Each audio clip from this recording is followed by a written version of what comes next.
Hi everyone! So, if you guys remember, I received a wonderful package from PandaHall, and I'll leave a link down below to the two previous videos that I did. I'll also link all of the products and their website for you guys.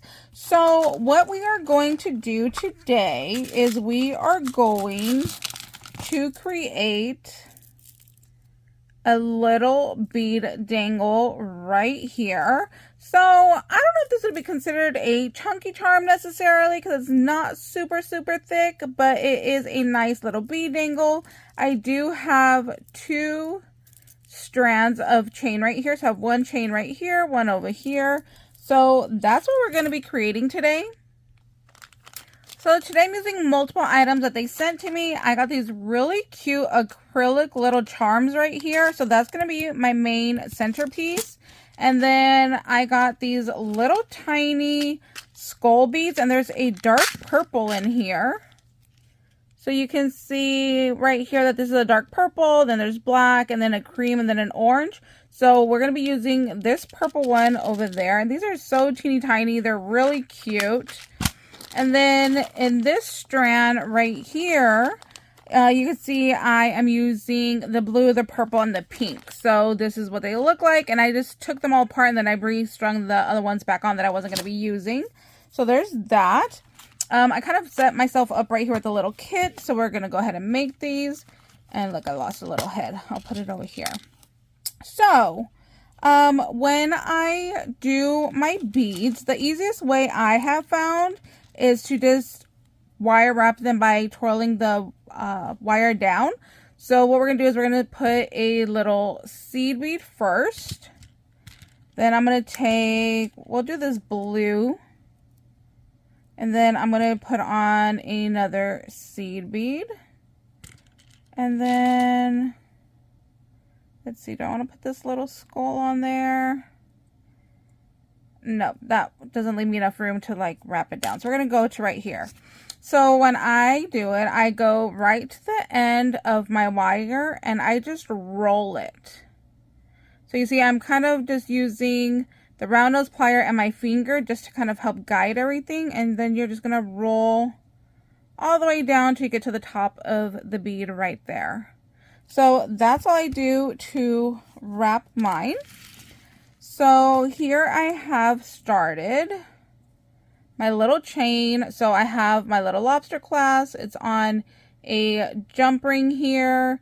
And then this is about an inch long of chain. And then this one, probably like 2.5 inches long. So it's just a little bit longer.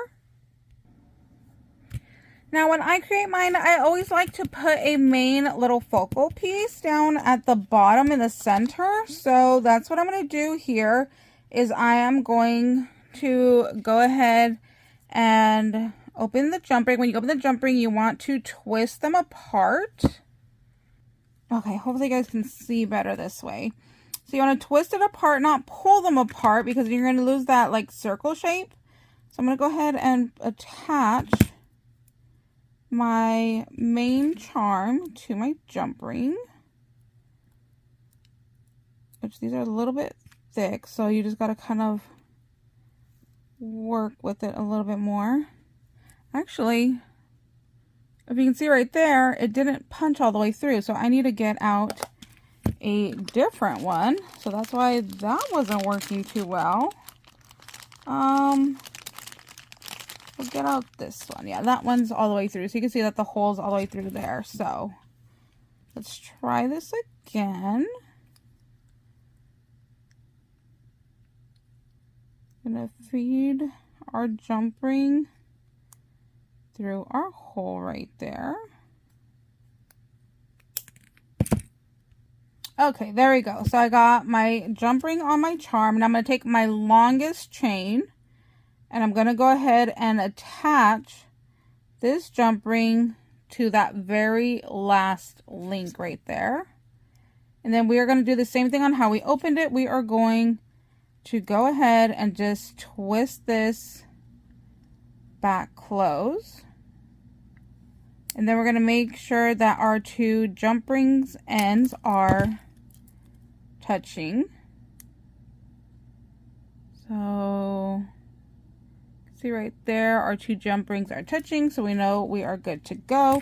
Now the jump rings I use are from Hobby Lobby. They are a thick gauge. I highly recommend those. It just makes it feel like nice and secure.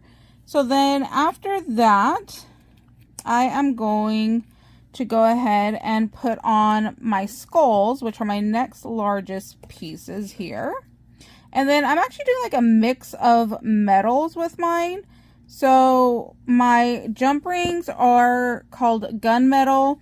Then I just used silver for my head pins, and then my chain is black.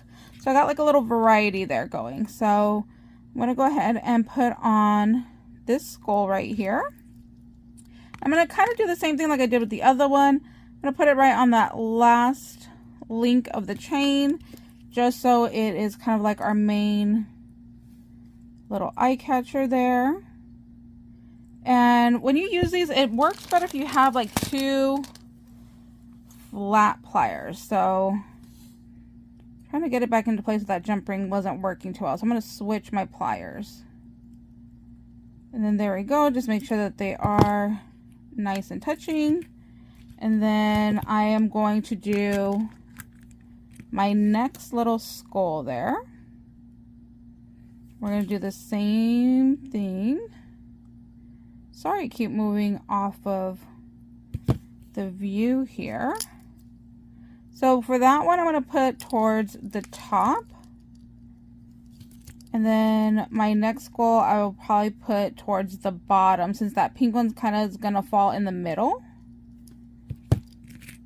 And then I wanted to show you also, when I put these on, I will sometimes add 2 little like charms to 1 jump ring. So let's say I'm going to do this blue heart, and we're going to put on like this pink little circle there, and we're just going to put the 2 on together. And then we'll just come over here and then just throw it on wherever we think it looks nice.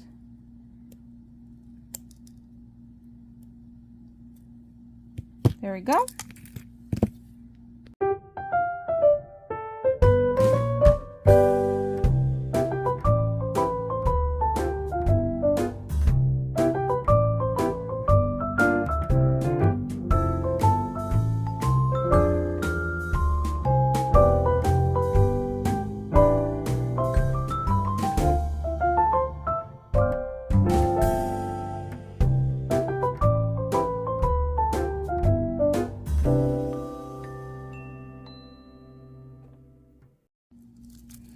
So here is our little bead dangle.